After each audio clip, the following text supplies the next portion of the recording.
नमस्कार दोस्तों। अभी कुछ दिन पहले ही हमारी भारतीय सेना ने एक बहुत ही बड़ा ऑपरेशन सिंदूर किया, जिसके तहत पाकिस्तान में जितने भी आतंकी ठिकाने थे उनको मार गिराया, उनको ख़त्म किया। और उस ऑपरेशन के बाद में गवर्नमेंट का ये ऑपरेशन सिंदूर कंटिन्यू रहा और उसके बाद में गवर्नमेंट ने चलाया ऑपरेशन महादेव। उस ऑपरेशन महादेव के तहत उन आतंकवादियों को मार गिराया जो 3 आतंकवादी पहलगाम में घुस करके जिन्होंने भारतीय नागरिकों को मारा था। इस ऑपरेशन महादेव के तहत उन 3 लोगों को भी मार गिरा दिया गया।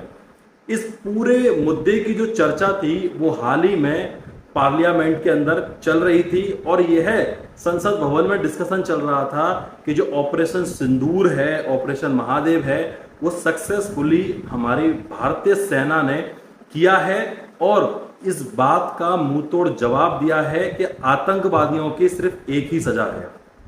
लेकिन ये बहुत ही शर्म की बात है कि विपक्ष में बैठे हुए जितने भी हमारे नेता हैं वो इस बात का शोक मना रहे हैं कि वह आतंकवादी मारे जा चुके हैं। उनको इस बात का शोक है कि उन 3 आतंकवादियों को भारतीय सेना ने मार दिया। उनको इस बात का शौक है कि हमारी भारतीय सेना ने इतना सक्सेसफुल ऑपरेशन कैसे कर लिया।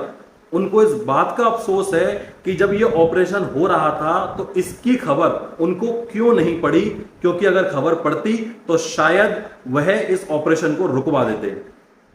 आज जब पार्लियामेंट में चर्चाएं चल रही हैं तो चर्चाओं में ये सवाल उठ रहे हैं कि इंडिया तो हार चुका है पाकिस्तान के आगे। ये ऑपरेशन सिंदूर, ऑपरेशन महादेव, ये सब विफल रहे, सरकार की नाकामी रही।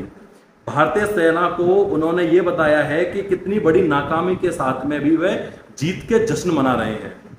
यार ये बहुत बड़ी ज्यादा शर्म की बात है। हमसे ज्यादा तो पाकिस्तान वाले बढ़िया हैं, हारने के बावजूद भी, आतंकवादी मारे जाने के बावजूद भी वो लोग अपने देश में जीत का जश्न मना रहे हैं। उन्होंने अपनी बच्चों की किताबों में एक चैप्टर जोड़ दिया है कि कैसे उन्होंने भारत के ऊपर जीत हासिल की।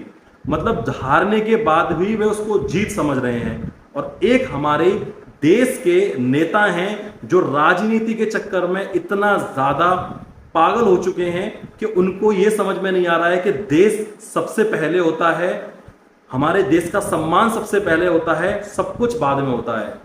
भारतीय सेना जो हमारी रक्षा के लिए बॉर्डर पर खड़ी है, आंधी हो, तूफान हो, बारिश हो, बर्फ हो, ठंड हो, गर्मी हो, कुछ भी हो, हर मौसम में वह हमारी रक्षा के लिए बॉर्डर पर खड़ी है।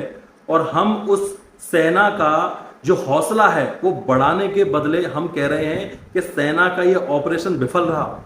हम उस सेना के किए हुए ऑपरेशन के ऊपर, उस सेना पर ये सवाल उठा रहे हैं कि इन्होंने ऑपरेशन कैसे किया। बीते कुछ दिनों में लगातार विपक्ष ये बोल रहा था कि कहां गए वह 3 आतंकवादी जिन्होंने इस पूरे हमले को अंजाम दिया। आज वह आतंकवादी मारे जा चुके हैं तो कह रहे हैं कि क्यों मारे गए, और मारे गए तो इस ऑपरेशन का नाम महादेव क्यों रखा। महादेव रखा तो ये ऑपरेशन सावन में क्यों किया, सावन में किया तो ये ऑपरेशन को अंजाम सोमवार को क्यों दिया। मतलब कि अब हर चीज जो है ये एक धर्म से जोड़ना इन्होंने चालू कर दिया है, क्योंकि ये स्टार्टिंग से ही धर्म के ऊपर देश को बांटते आ रहे हैं और अभी भी इनकी ये गंदी राजनीति खत्म नहीं हो रही है। तो मेरा यही सवाल है कि हम जिस देश में रहते हैं, हम जिस देश को अपनी माँ का दर्जा देते हैं, क्या वह सबसे बाद में आता है? क्योंकि जिस गंदी राजनीति के चलते अभी विपक्ष में जो बहस चल रही है, हालांकि हमारे जो पक्ष में बैठे हुए नेता हैं उन्होंने भी बहुत तगड़े तगड़े उनको जवाब दिए, बहुत सारे उनको सवाल भी खड़े किए, लेकिन हम बस ये जानना चाहते हैं क्या राजनीति के चक्कर में हम अपने देश को भूल जाएं? क्या राजनीति के चक्कर में हम जिस देश को अपनी माँ कहते हैं उसकी बेइज्जती कर दें? हम उस भारतीय सेना के ऊपर सवाल उठा रहे हैं जो भारतीय सेना दिन रात हमारे लिए तपती है। उस भारतीय सेना के किए हुए ऑपरेशंस के ऊपर हम इतना सारे सवाल उठा रहे हैं। तो बस मेरा सवाल आप लोगों से यही है कि जो पार्लियामेंट में भी चल रहा है क्या वह सही है? क्योंकि राजनीति अपनी जगह है और देश का सम्मान अपनी जगह है, और देश के सम्मान से पहले कुछ भी नहीं है। सबसे पहले देश है, उसके बाद सब कुछ है। तो जो भी आपकी राय है वो हमें कमेंट बॉक्स में जरूर बताइएगा और वीडियो को लाइक कीजिए, शेयर कीजिए। चैनल पर नए हैं तो चैनल को सब्सक्राइब कीजिए। मिलते हैं आपको अपनी अगली वीडियो में, तब तक के लिए जय हिंद।